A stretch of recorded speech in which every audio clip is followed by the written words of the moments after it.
Hello, नमस्कार प्रस्तुति।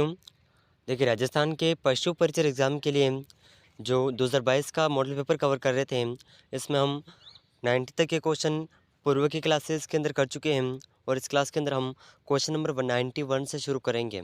ठीक है? तो सभी प्रश्न बहुत ही महत्वपूर्ण हैं और ये जो मॉडल पेपर है 2022 का, ये लगभग पूरा कंप्लीट होने ही वाला है। ठीक है? तो देखिए, इन सभी क्वेश्चन में से जो आपको इनमें से बहुत से ऐसे प्रश्न हैं जो बार-बार पूछे जाते हैं। ठीक है? तो आप इन्हें ज़रूर याद रखिएगा। अगर आपको इनमें से किसी भी क्वेश्चन का आंसर पहले से आता है, तो आप कमेंट ज़रूर करिएगा। ठीक है?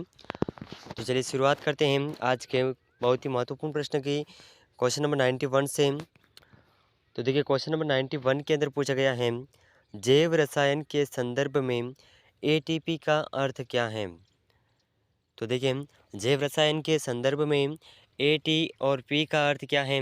तो देखिए, इसके ऑप्शन हैं। ऑप्शन 1 एड्रेनोकोर्टिकल ट्रांसफा triphosphate, option 2 ammonium triphosphate, option 3 antibody triple phosphate, option 4 है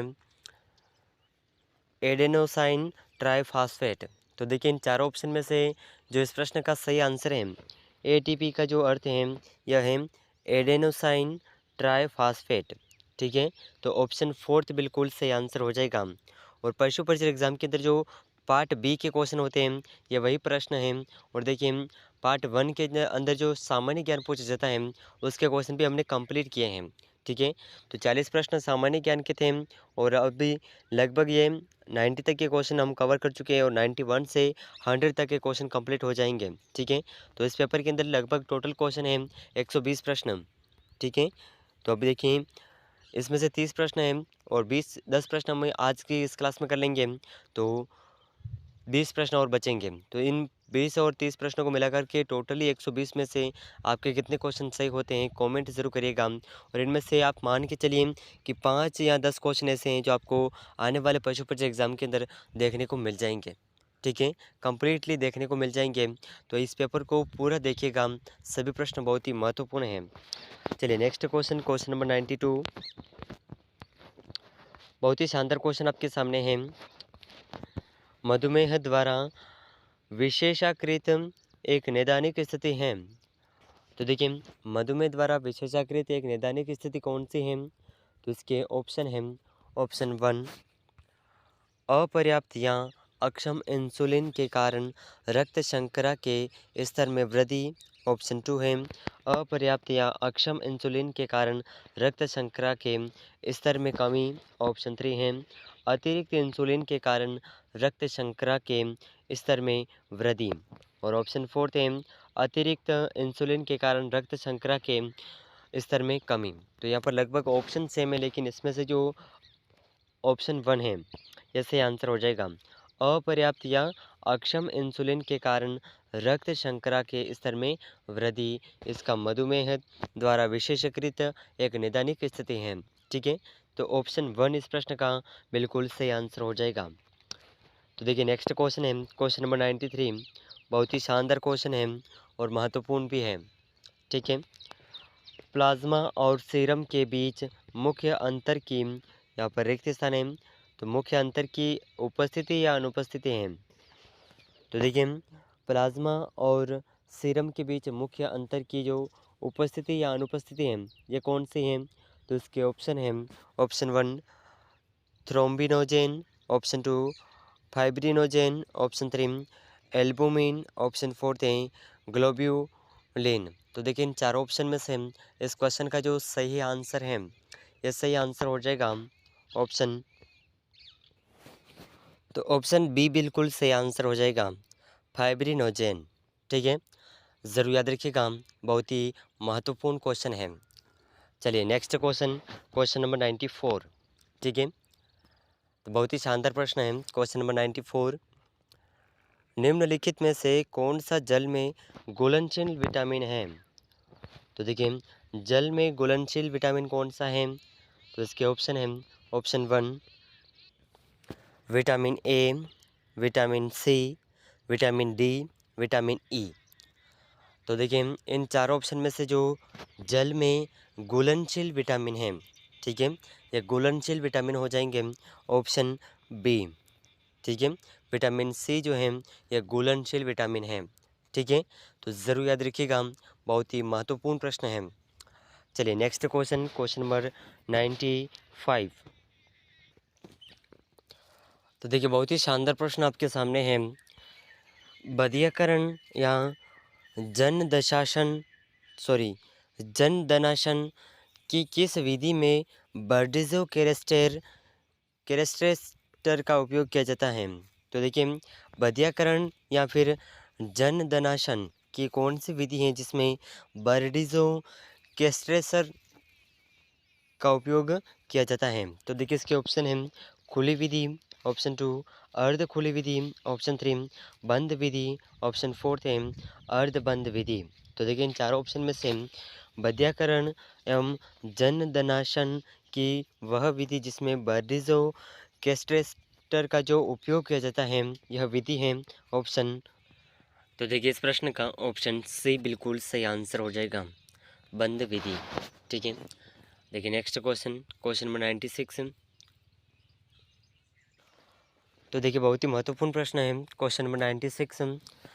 असामान्य गुहा में रक्त का संग्रह या संचय, यहाँ पर रिक्त स्थान है तो कहलाता है। तो देखिए असामान्य गुहा में रक्त का संग्रह या संचय क्या कहलाता है? तो इसके ऑप्शन है ऑप्शन 1 गुमचोट, ऑप्शन 2 नील, ऑप्शन 3 वेद या छिद्र, ऑप्शन 4 है रक्त गुलम।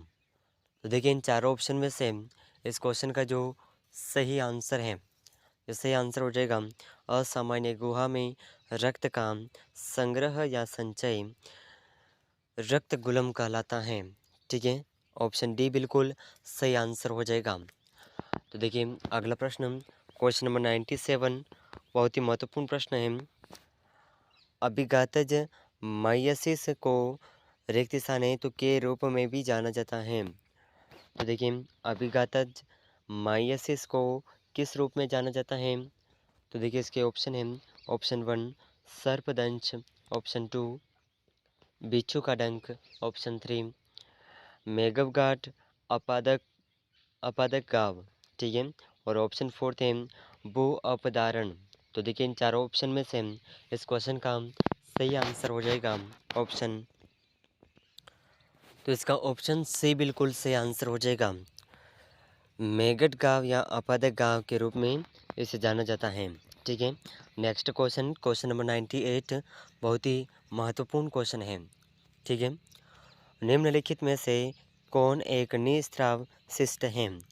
तो देखिए इनमें से जो निस्राव शिष्ट है ये कौन सा है? तो इसके ऑप्शन लारपुटी, ऑप्शन 2 रानुला, ऑप्शन 3 शहदपुटी, ऑप्शन 4 है जलवृषण। तो देखिए इन चारों ऑप्शन में से इस क्वेश्चन का जो सही आंसर है, ये सही आंसर हो जाएगा जलवृषण। ठीक है, ऑप्शन डी। इन चारों ऑप्शन में से जो निस्राव शिष्ट है यह है जलवृषण। तो ऑप्शन 4 इसका बिल्कुल सही आंसर हो जाएगा। चलिए नेक्स्ट क्वेश्चन, क्वेश्चन नंबर 99, बहुत ही महत्वपूर्ण प्रश्न है, इसे आप ज़रूर याद रखिएगा। तो देखिए क्वेश्चन नंबर 99 आपके सामने है। एक्सरे की अवशोषित खुराक की इकाई को कहा जाता है। तो देखिए एक्सरे की अवशोषित खुराक की इकाई को क्या कहा जाता है? तो उसके ऑप्शन हैं KVP, option 2 MA, option 3 red, option 4 है वोल्ट। तो देखिए इन चार ऑप्शन में से इस क्वेश्चन का सही आंसर हो जाएगा एक्सरे की अवशोषित खुराक की इकाई को रेड कहा जाता है। ठीक है, तो ऑप्शन सी इस प्रश्न का बिल्कुल सही आंसर हो जाएगा। चलिए नेक्स्ट क्वेश्चन, क्वेश्चन नंबर 100, बहुत ही शानदार क्वेश्चन है। फ्रैक्चर के उपचार के चरणों के लिए निम्नलिखित में से कौन सा क्रम सही है? तो देखिए यहाँ पर क्रम वगैरह सभी सही हैं, लेकिन इसमें जो ऑप्शन का जो क्रम है, ठीक है, वो सही देखना है आपको। ठीक है, तो इस क्वेश्चन का जो सही आंसर है ऑप्शन 1 सही आंसर हो जाएगा। ठीक है, रक्त गुलम का निर्माण, नरम कैलस का निर्माण और प्राथमिक अस्थि कैलस का निर्माण, द्वितीयक अस्थि कैलस का निर्माण, इस प्रकार इसका क्रम रहेगा। ठीक है, तो इसका ऑप्शन 1 बिल्कुल सही आंसर हो जाएगा। तो देखिए इस पेपर के अंदर हमने 100 क्वेश्चन कंप्लीट कर लिए हैं और इसके टोटल क्वेश्चन हैं 120 क्वेश्चन। यहाँ पर आप देख पा रहे होंगे इसके टोटल क्वेश्चन है 120 क्वेश्चन। ठीक है, तो ये सभी प्रश्न हम जल्दी कवर करेंगे। तो इन सभी प्रश्नों में से आपके कितने क्वेश्चन सही हुए हैं कमेंट में ज़रूर बताइएगा। और अगर आप पशु परीक्षा एग्ज़ाम की तैयारी कर रहे हैं तो संपूर्ण तैयारी आपको इस पर करवाई जाएगी और राजस्थान के नए जीके की क्लासेस भी हम शीघ्र ही शुरू करेंगे। तो अगर आप चैनल पर नए हैं तो चैनल को सब्सक्राइब ज़रूर कर लीजिएगा और इस क्लास को अपने दोस्तों के साथ शेयर ज़रूर करिएगा। तो देखिए अगले महत्वपूर्ण प्रश्नों के साथ में मिलते हैं, तब तक के लिए जय हिंद, जय भारत।